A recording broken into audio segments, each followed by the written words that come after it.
আজকে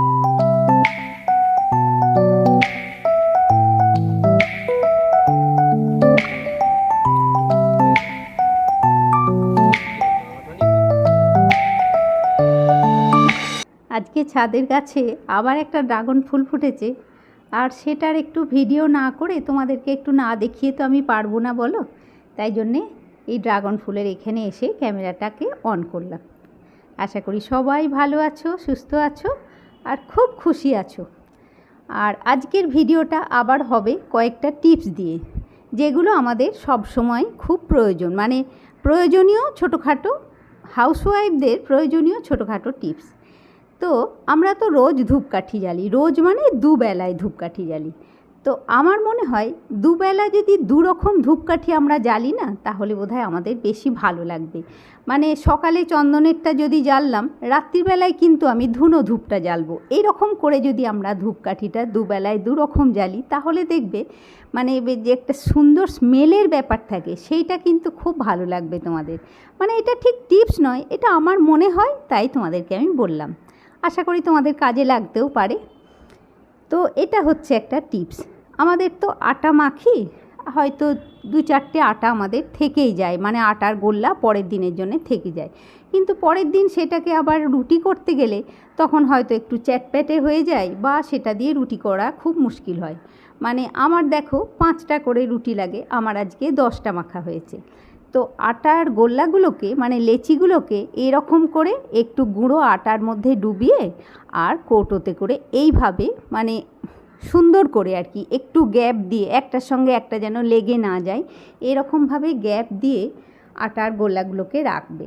তো তাতে যদি তুমি হয়তো মানে পরের দিনই রুটি করবে না, হ্যাঁ, তোমার এটা প্রয়োজনই লাগলো না, তুমি তার পরের দিনও রুটি করো, তাহলেও দেখবে খুব সুন্দর থাকবে। আর অবশ্যই এইটা তো ফ্রিজে রাখতেই হবে। এইভাবে একটা কৌটোর মধ্যে ভরে ফ্রিজে রাখো, তোমাদের আটার গোল্লা খুব ভালো থাকবে, মানে পরের দিন রুটি করতে অসুবিধা হবে না আর কি। আশা করি এই টিপসটা তোমাদের ভালো লাগবে। আর একটা দেখো, এটা হচ্ছে আমাদের বাজার থেকে আলু আনার পরে আমরা আলুটাকে যদি একটু ধুয়ে রাখি না, তাহলে দেখবে আমাদের সবজি কাটার সময় মানে বেশ একটা ভালো লাগে। হ্যাঁ, মানে আলুর মধ্যে তো একটা মাটি লেগেই থাকে, তো আলুটা ধুতে গেলে বেশি ঝামেলা কিছু করবে না, ওই সিঙ্কের মধ্যে আলুটাকে না খানিকক্ষণ রেখে দেবে।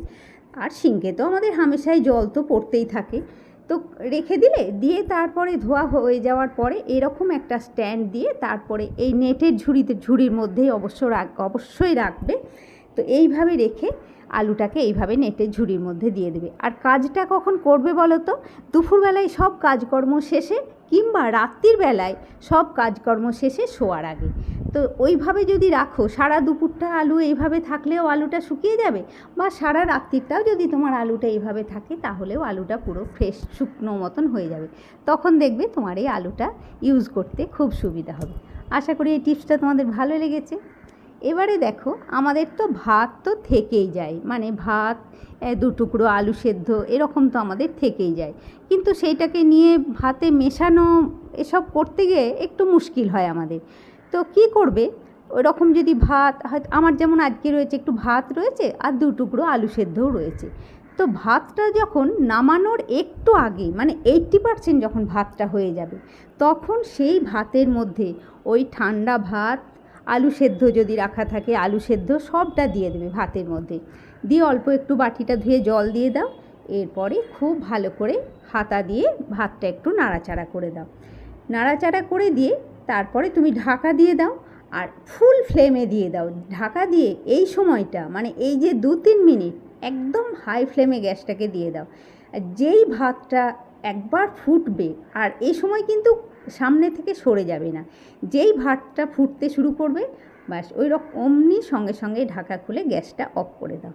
অফ করে এবারে ভাতটা তুমি নামিয়ে নিয়ে এসো, আর নামিয়ে অবশ্যই তাতে 1 গ্লাস মতো ঠান্ডা জল তুমি ভাতটার মধ্যে দিয়ে দাও। আর আজকে ঠান্ডা ভাত মিশিয়েছি বলে ভাতের মধ্যে ঠান্ডা জল নয়, রোজই ভাতের মধ্যে যদি একটু ঠান্ডা জল দাও নামানোর পরে, ফ্যান ঝরানোর আগে, তাহলে কিন্তু ভাত অনেক বেশি সুন্দর ঝরঝরে ভাত হয় আর কি।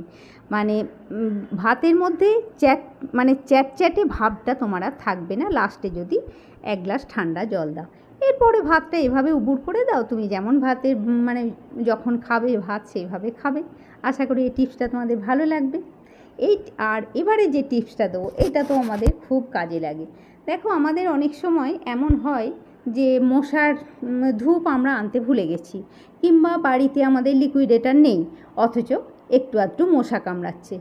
সেই রকম সময়গুলোতে কি করবে, এমনি নর্মাল ধূপ তোমার বাড়িতে যে পুজোর ধূপ রাখা থাকে সেই ধূপের মধ্যে, আর বাড়িতে তো এরকম স্প্রে নিশ্চয় থাকে আরশোলা মারার জন্যে, সেই স্প্রেটা বা যে কোনো স্প্রে মানে কীটনাশক যে কোনো স্প্রে তুমি এই ধূপটার ওপরে দিয়ে দাও, একটু স্প্রে করে, মানে অয়েলটা ধূপের ওপরে স্প্রেতে যে অয়েলটা থাকে সেই অয়েলটা ধূপকাঠিটার মধ্যে পুরো ডাটে সুন্দর করে গোটা ধূপকাঠিটার মধ্যে আস্তে আস্তে।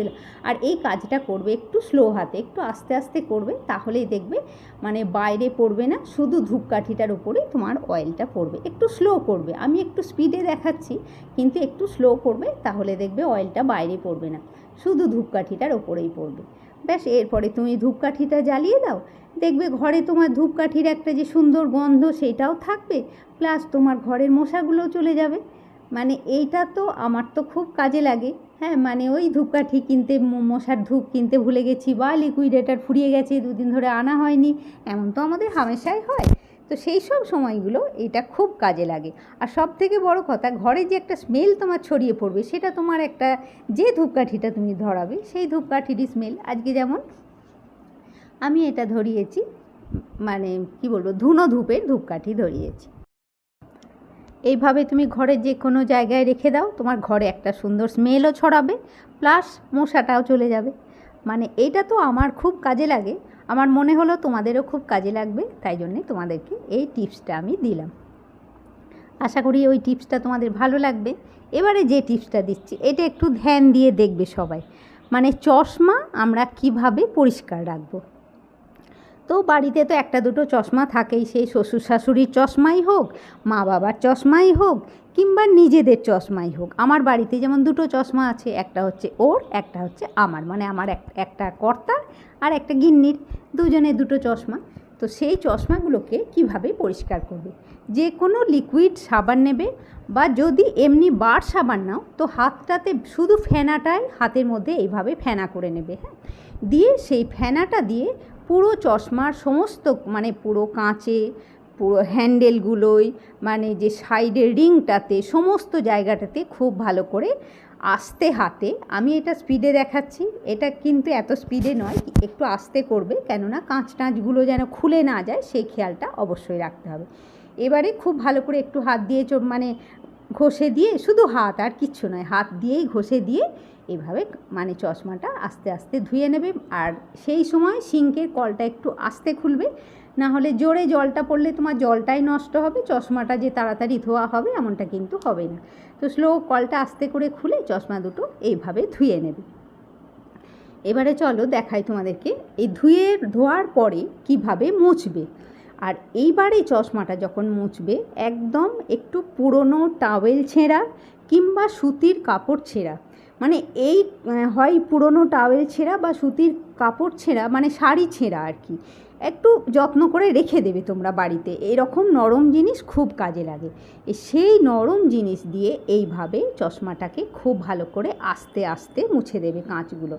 আর এই পুরনো টাওয়েল ছেঁড়া হলেও কি হয়, মানে চশমার মধ্যে তোমার কোনো স্ক্র্যাচ পড়বে না, মানে সুতির কাপড়ই লাগবে, কিন্তু সিনথেটিক কাপড় বা অন্য কিছু হবে না।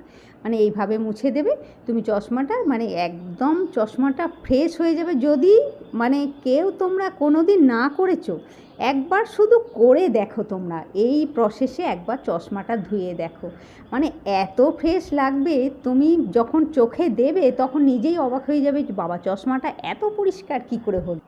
আর এটা মানে বাড়ির যার চশমা তাকে না জানিয়ে তুমি যদি এই কাজটা করে দাও না, সে যে কী খুশি হবে তোমাদেরকে আমি গ্যারেন্টি দিয়ে বলছি, সে খুব খুশি হবে। তো ঠিক আছে বন্ধুরা, আজকে ভ্লগটাও আমি এখানে শেষ করছি। তোমরা সবাই খুব ভালো থাকো বন্ধুরা। নেক্সট ভ্লগে তোমাদের সঙ্গে আবার দেখা হচ্ছে। টাটা বন্ধুরা।